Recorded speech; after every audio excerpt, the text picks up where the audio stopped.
Bem-vindos ao canal do Remifactos. Vocês sabem que no canal do Remifactos sempre passa pessoas especiais e hoje não é diferente. A cada dia que passa, mais uma vez, tenho sempre convidado de forma especial diferente, ok?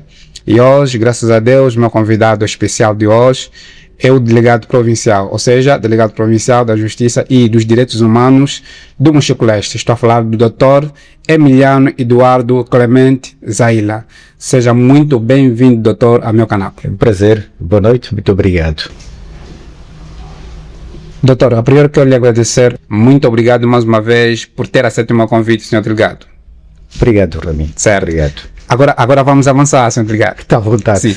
É pela primeira vez que conheço o Mochico-Leste?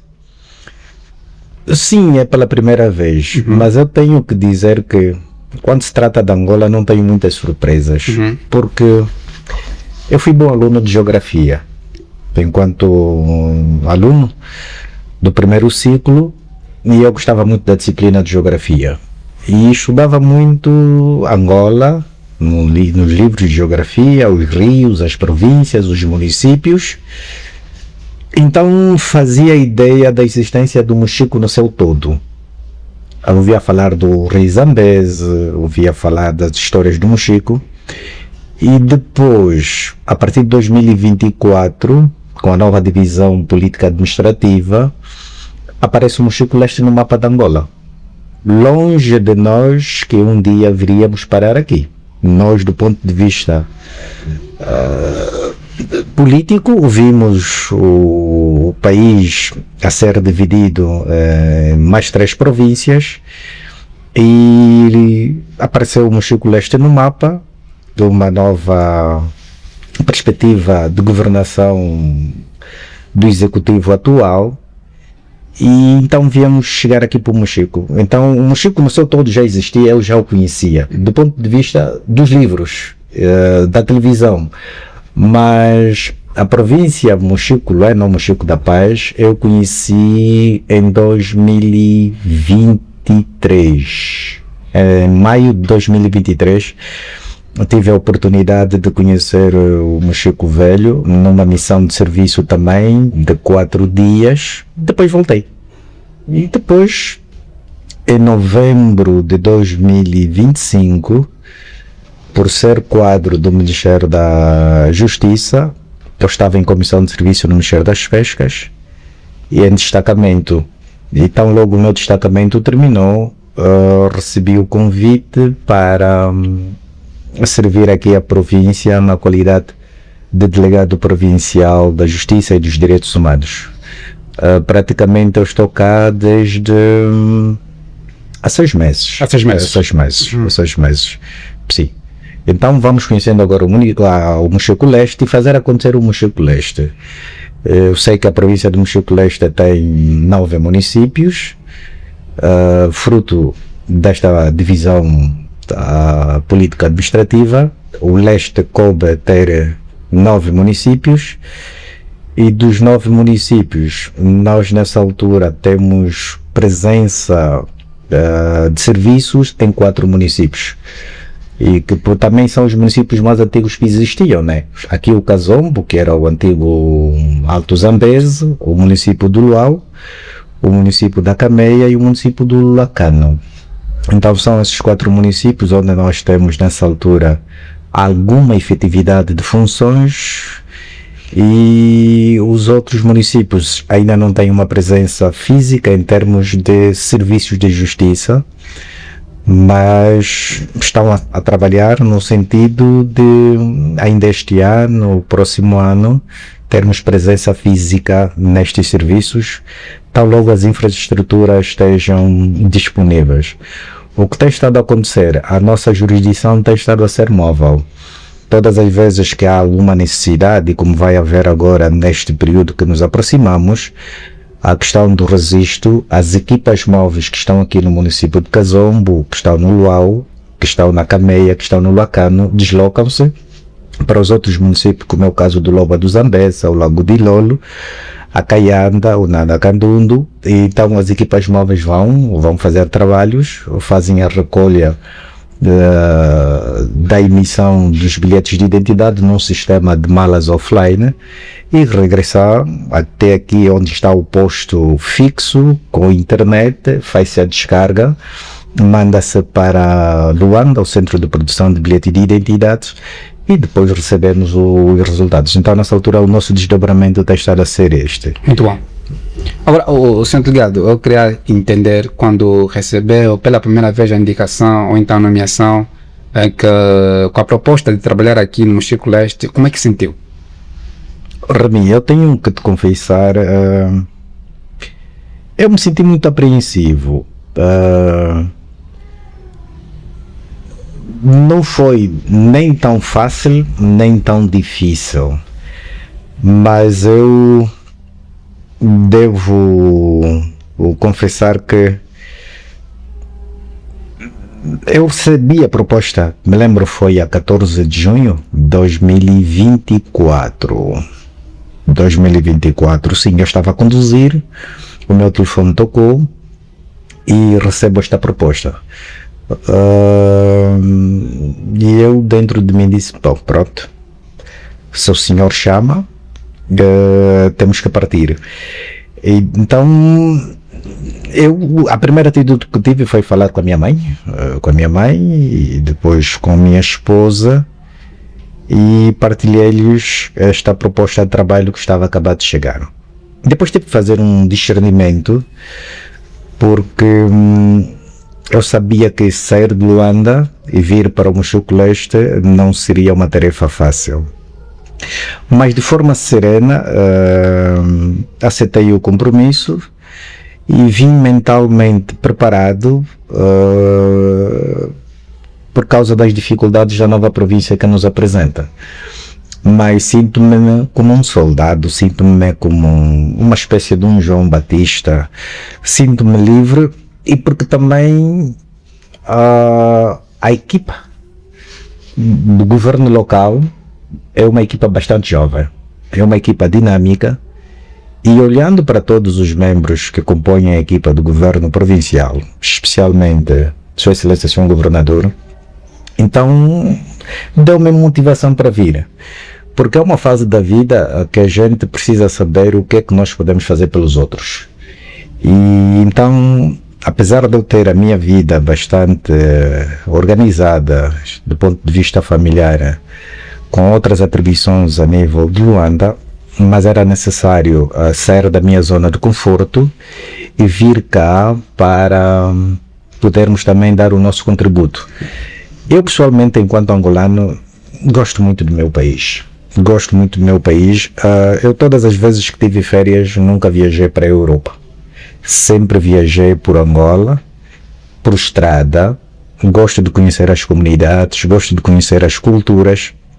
Então eu sinto que em qualquer parte da Angola estou em condições de viver como se estivesse no meu berço materno.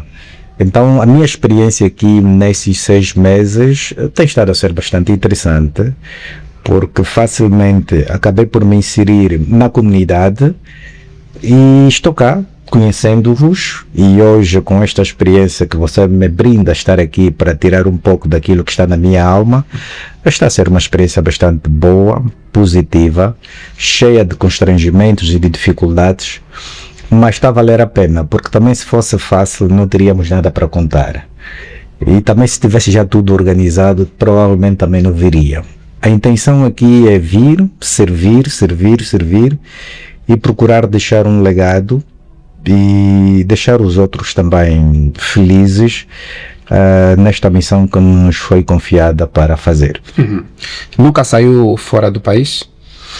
Não, eu já saí fora do país, mas em serviço. Estive em Moçambique, estive na Costa do Marfim e desci esses 2 países africanos. Estive também na África do Sul.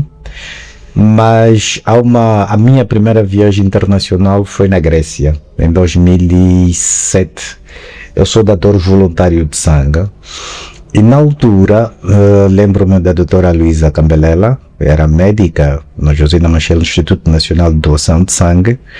havia uma cooperação internacional da Associação de Jovens Dadores de Sangue. A pessoa que tinha sido selecionada para ir não tinha passaporte. Então, por coincidência, ligaram para mim e procuraram saber se eu tinha passaporte. Eu simplesmente respondi, sim, tenho o passaporte em dia. Eu sou daquelas pessoas que me preparo esperando as oportunidades. Em vez de ter as oportunidades, não estar preparado. Então, acabei conhecendo a Grécia, a cidade de Tessalônica. Em 2007, foram 15 dias. Saímos de Luanda para a África do Sul em trânsito, fui para a Grécia.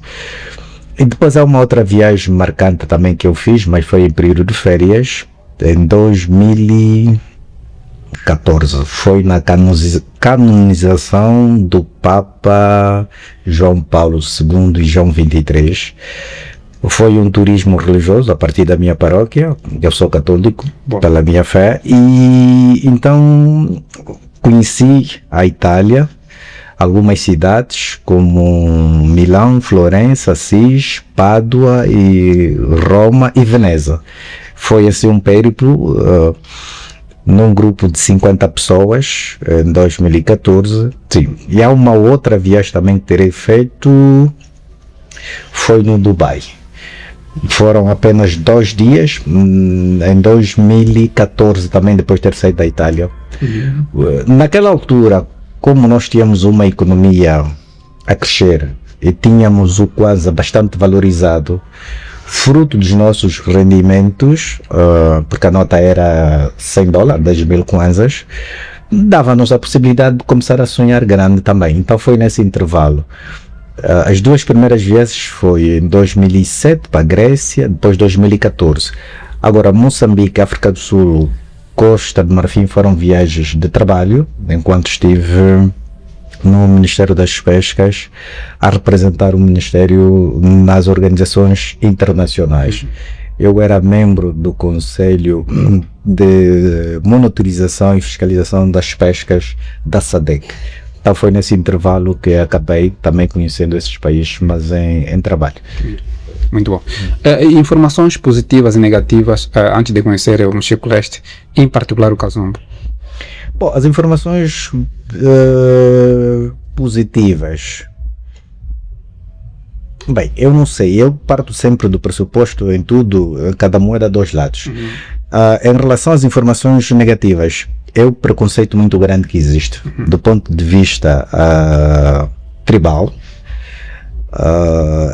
Esse é um preconceito muito grande. A questão do feitiço também é um preconceito muito grande que as pessoas foram apontando. Depois, a distância, a ausência de serviços, a ausência de estradas. Eu tenho estado a dizer que o colono não deixou quase nada aqui, não deixou tudo o que vier a acontecer aqui. Os filhos da terra é que vão ter que fazer, que vão ter que produzir. Então, mas são informações, normalmente eu sinto que essas opiniões para mim não são vinculativas. Ouvir dizer, a gente ouve muita coisa, mas é sempre bom estar no terreno, no lugar, e você pessoalmente tirar as suas percepções. E tem como a nossa vida toda, ela tem sempre um lado positivo e um lado negativo. Então eu não relevei isso e pronto. Acho que este preconceito é genérico, quase que em toda a parte da Angola existe. Eu lembro-me na altura quando estive em Cabinda, vivi em Cabinda também muito tempo, também existia um conjunto de preconceitos, mas os melhores tempos da minha vida em termos de felicidade foram os tempos que eu vivi também em Cabinda, e saí de lá deixando muitos amigos, muita família, e até hoje este contacto permanece e continua. Então, em princípio, acho que do que se diz, o que se deixa dizer, não é relevante. Muito bom. Muita gente não conhece o papel fundamental da Delegação Provincial da Justiça. Eu queria saber quais são as suas principais responsabilidades. A nossa principal responsabilidade, para começar, eu quero dizer que nós, enquanto Delegado Provincial da Justiça, temos uma dupla subordinação. Nós estamos aqui em representação do Ministério da Justiça e dos Direitos Humanos, onde atualmente temos como ministro o Dr. Marci Lopes, que é uma extensão da presença dele aqui. Depois, nós temos o senhor governador, que são as entidades políticas que baixam orientações para nós executar. A Delegação Provincial da Justiça tem, de facto, um regulamento próprio, mas todo o seu agir, todo o seu fazer está tudo plasmado no Estatuto Orgânico do Ministério da Justiça e dos seus regulamentos. Então, toda a nossa ação aqui é feita em função daquilo que são as orientações, quer do senhor ministro, quer do senhor governador. A delegação tem o seu serviço próprio, que são os serviços internos, e depois tem os seus serviços externos, onde nós encontramos as conservatórias do registro civil, do registro predial, do registro automóvel, e depois temos o notário. Temos os serviços de identificação, que consistem na atribuição do bilhete de identidade, e as variedades dos vários tipos de conservatória, cada uma delas em função das suas atribuições, faz fé aos atos praticados pelas pessoas singulares ou coletivas. Se tiveres que celebrar, por exemplo, um contrato de compra e venda, poder fazer alguma escritura pública, tu passas pelos serviços da Justiça. Se tiver que casar, passas por uma conservatória do registro civil. Se tiver que fazer o registro de nascimento dos filhos, passa por uma conservatória. Então, a Delegação Provincial da Justiça tem este papel de estar aí para fazer fé em tudo aquilo que as pessoas fazem. E depois, para além desta matéria, destes serviços todos que eu avanço, nós temos a outra responsabilidade, que é a defesa, proteção, divulgação dos direitos humanos, que para a nossa província estamos em véspera, a partir de terça-feira, e esta é uma informação em primeira mão. É muito bom. Vamos constituir o Comitê Local dos Direitos Humanos. O Comitê Local dos Direitos Humanos é uma espécie de um órgão intersetorial, que é constituído por 25 membros, 23 que são titulares e 2 suplentes. Este comitê é constituído por 8 membros dos serviços públicos do governo local, mais 8 membros da sociedade civil, onde incluem vários outros serviços. Aqui posso destacar, por exemplo, o Ministério do Interior, posso destacar as autoridades tradicionais, posso destacar jornalistas, posso destacar membros do governo local.